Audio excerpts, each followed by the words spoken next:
அடுத்த ஸ்டெப்பாக இந்த க்ரீன் இருக்குன்னா இந்த இடத்துல க்ரீன் வந்துடணும். க்ரீன் இருக்குது, ஓகே, இது கரெக்டு.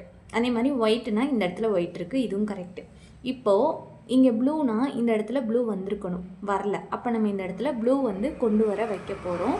அதே மாதிரி எல்லுனா இந்த எல்லோனா இந்த இடத்துல எல்லோ வந்து வந்திருக்கணும். இதை நம்ம கொண்டு வர வைக்க போகிறோம். இந்த ஃபார்முலானா கார்னர் ஃபார்முலா யூஸ் பண்ண போகிறோம். ஓகேவா? இப்போ வந்து நான் இந்த ப்ளூவே நான் எடுத்துக்கிறேன். கார்னர் ஃபார்முலா பாருங்கள். இதை 1 டைம் கீழே இறக்கிட்டு 1 2 டபுள் டைம் இப்படி ரொட்டேட் பண்ணிவிட்டு மறுபடியும் இதை மேலே ஏற்றுங்க. இன்னும் ஒரு தடவை ரொட்டேட் பண்ணிவிட்டு இதை கீழே மூவ் பண்ணுங்கள். தென் மறுபடியும் இப்படி கொண்டு வாங்க, இந்த இடத்துல போய் வச்சுருங்க. இப்போது சுற்றி பாருங்கள், ப்ளூ இங்கே வந்துருச்சு. இப்போது ஒயிட்டுக்கு நேராக ஒயிட் இருக்குது, ஆனால் க்ரீனுக்கு நேராக க்ரீன் இல்லை. அப்போ இந்த இடத்துல நான் க்ரீனை கொண்டு வர வைக்கணும். மறுபடியும் கார்னர் ஃபார்முலா இந்த இடத்துல 1 2 மேலே கொண்டு போங்க, இன்னொரு ரொட்டேட் கீழே கொண்டு வாங்க, இன்னொரு ரொட்டேட் மேலே கொண்டு வந்துடுங்க.